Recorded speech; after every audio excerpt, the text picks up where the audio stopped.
नमस्ते, जय मा कामाख्या। यतिखेर हामी कामाख्या मन्दिरको प्राङ्गणमा छौं। लुम्बिनी केबल कारको माथिल्लो स्टेशनमा रहेको कामाख्या मन्दिरको प्राङ्गणबाट हामीले यो दृश्यलाई सम्पादन गरिरहेका छौं र लुम्बिनी केबल कार पश्चिम नेपालको एउटा पहिलो आधुनिक सुविधा सम्पन्न केबल कार, जसको 10-12 मिनेटको यात्रा तय गरिसकेपछि यो चर्को गर्मीको मौसममा बुटवल भैरवा लगायतका आसपासका क्षेत्रमा भन्दा करिब 8 देखि 10 डिग्री टेम्परेचर कम हुने र शीतलताको अनुभव हुने, सँगसँगै माता कामाख्याको दर्शन गर्ने र अनन्य पुण्य आर्जन गर्ने उद्देश्यका साथमा धेरै स्थानबाट श्रद्धालु भक्तजनहरूको आगमन हुन्छ।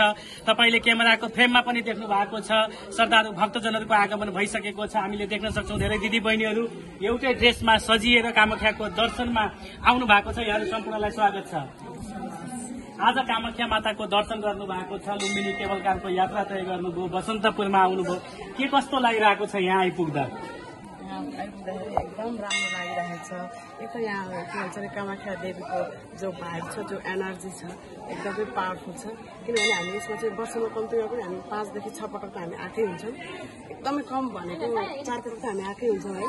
त्यही भएर यहाँको चाहिँ एनर्जी कस्तो छ भने हामीहरू जसले चाहिँ देवी देवतालाई चाहिँ हामीले जो एनर्जी, पोजिटिभ एनर्जी भनेर हामीले भनिन्छ, त्यो चिजलाई जसले चाहिँ विश्वास गर्छ, जसले चाहिँ फिल गर्छ, यो भाइबहरू यहाँको जति पोजिटिभ भाइबहरू फिल गर्छ, उसको लागि चाहिँ यहाँ चाहिँ एकदमै राम्रो छ। प्लस चाहिँ यहाँको चाहिँ इन्भाइरोमेन्टहरू पनि एकदमै बढिया छ।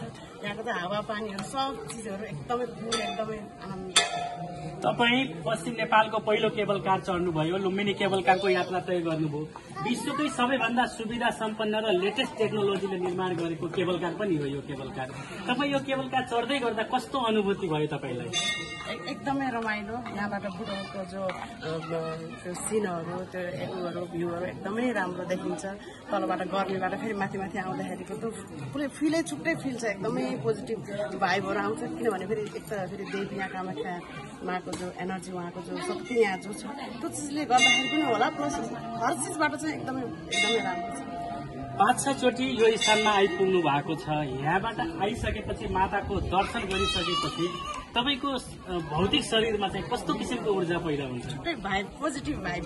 त्यो हामीले चाहिँ बाहिर चाहिँ यो चिजहरूलाई हामी बाहिर प्रस्फुटन गर्न पनि सकिँदैन। कस्तो खालको फिल हुन्छ भने जो चाहिँ यही आएर उहाँले चाहिँ प्रत्यक्ष रूपले फिजिकली उहाँले चाहिँ फिल गर्नुहुन्छ, त्यसको चाहिँ व्याख्या गर्नै सकिँदैन। अब कति श्रद्धालु भक्त अनुरागी महानुभावहरू कामाख्या मन्दिरको बारेमा सुन्नु भएको तर यहाँ आइ नपुग्नु भएको पनि हुन सक्नुहुन्छ, जसले यो भिडियो पनि हेरिराख्नु भएको छ हामीलाई प्रत्यक्ष रूपमा, उहाँहरूलाई के भन्न चाहनुहुन्छ? उहाँहरूलाई चाहिँ हामी के भन्छौँ, भन्छौँ प्लस हामी सबै तर्फबाट के भन्छौँ भने यहाँ आउनुहोस्, यहाँको भाइबहरू फिल गर्नुहोस्, यहाँको पोजिटिभ एनर्जीहरू जति पनि यहाँ मा कामाख्याको जुन एनर्जी, जुन पावरफुल छ, जो चाहिँ उहाँले चाहिँ यो त इन्डियामा पनि छ है, इन्डियामा पनि छ। उहाँ पनि धेरै मान्छेहरू जान सक्नु पनि भएको छैन। तर इन्डिया भन्दा पनि अरू चाहिँ खासमा कुरा चाहिँ के हुन्छ भने हाम्रो नेपालमै छ, यहाँ बुटवलमै छ। उहाँहरू सबैलाई चाहिँ आउनु भन्छु, यहाँको चाहिँ पोजिटिभ एनर्जीहरू फिल गर्नु। नेगेटिभ एनर्जीहरूलाई चाहिँ पुरै डाउन गरेर पोजिटिभ एनर्जीहरू यति हिल हुन्छ कि यो हामीले चाहिँ व्याख्या गरेर पनि गर्न सकिँदैन। तपाईँहरू खुद आउनुहोस् अनि सबैलाई चाहिँ वेलकम भन्छौँ हामी। एकदमै राम्रो छ।